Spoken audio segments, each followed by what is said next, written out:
Hello বন্ধুরা, কেমন আছো সবাই? আশা করি অনেক ভালো আছো। আজ তোমাদের মাঝে ফটোশপের আরেকটি নতুন ভিডিও নিয়ে হাজির হলাম। তো চলো কথা না বলে কাজ শুরু করা যাক।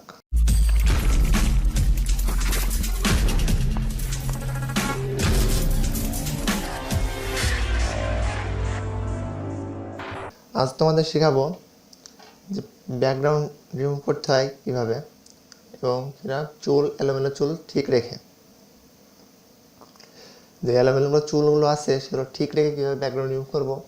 তো আজকে শেখাবো তোমাদের যে ব্যাকগ্রাউন্ডটা যদি একরকম হয় তাহলে কীভাবে ব্যাকগ্রাউন্ড রিমুভ করবো। So start. আজ তোমাদের একটি টুলের সাথে পরিচয় করাবো, সেটা হচ্ছে ইরেজার টুল। ইরেজার টুল ওপেন করলে এখানে তিনটা টুল আছে। তিনটা টুলের মাঝখানে একটা টুলস আছে ব্যাকগ্রাউন্ড ইরেজার টুলস। এখানে ক্লিক দেওয়ার পর এখানে সাইজ ইচ্ছা মতো বাড়িয়ে নিতে পারি। হার্ডনেস 100% এবং স্পেসিং 20%। তারপর এখানে যে অপশনটা আছে, এখানে তিনটা অপশন আছে। এই তিনটা অপশনের ভিতরে যে মাঝে যেটা আছে, মাঝের অপশনটা ক্লিক করে এখানে তিনটা অপশন আছে। এখানকার সবার উপরের অপশনে ক্লিক দিই এবং এখানে টলারেন্স 30% রাখি।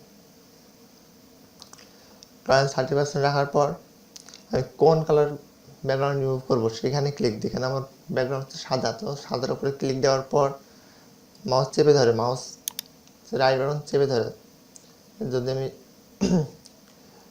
ড্র্যাগ করতে থাকি, এখানে ব্যাকগ্রাউন্ডগুলো রিমুভ হয়ে যাচ্ছে। অন্য কোনো কালার রিমুভ হচ্ছে না, খালি সাদাগুলো রিমুভ হচ্ছে।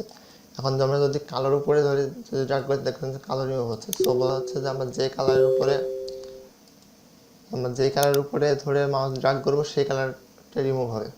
সো আপনারা দেখছেন যে চুলগুলো অক্ষত রেখেই ব্যাকগ্রাউন্ড কীভাবে রিমুভ হচ্ছে।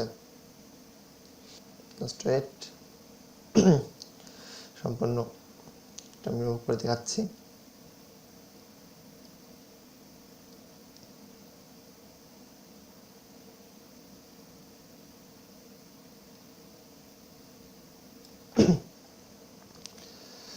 আপনারা দেখতেই পাচ্ছেন যে হয়ে গেছে। এখানে আপনারা যেটা জুম করলে দেখতে পাবেন যে এখনো ভিতরে কালো ভাবটা থেকে গেছে। কালো ভাবটা ঠিক করার জন্য এই সাইজটা একটু ছোট করে নিয়ে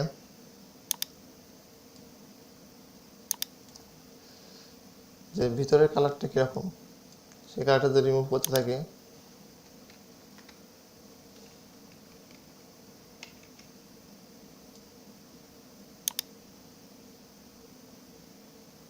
ভিতরে আস্তে আস্তে ব্যাকগ্রাউন্ডগুলো রিমুভ করতে হবে। ব্যাকগ্রাউন্ড রিমুভটা নিখুঁত কাজে অল্প সময় হয় না, ব্যাপক টাইম লাগে। সো আপনারা নিজেরা চেষ্টা করে দেখে নিন। সো আপনাদের পরবর্তীতে ভিডিও নিয়ে আসবো। আপনারা তো আজকে শিখালাম যে এক কালার ব্যাকগ্রাউন্ড কীভাবে রিমুভ করা যায়। এত ইজি ব্যাপার যে যদি পিকচারটা এইরকম থাকতো তাহলে এখানে অনেক রকম কালার আছে, এই পিকচারটার ব্যাকগ্রাউন্ড কীভাবে রিমুভ করবো। সো আগামী ক্লাসে আমরা এটা শিখবো যে ব্যাকগ্রাউন্ড অনেকগুলো কালারের ব্যাকগ্রাউন্ড থাকলে সেটা কীভাবে রিমুভ করবো। সো সেই ভিডিওটা পেতে হলে আমার চ্যানেলটা সাবস্ক্রাইব করে সাথেই থাকুন। আমি এখানে বিদায় নিচ্ছি। ধন্যবাদ সবাইকে।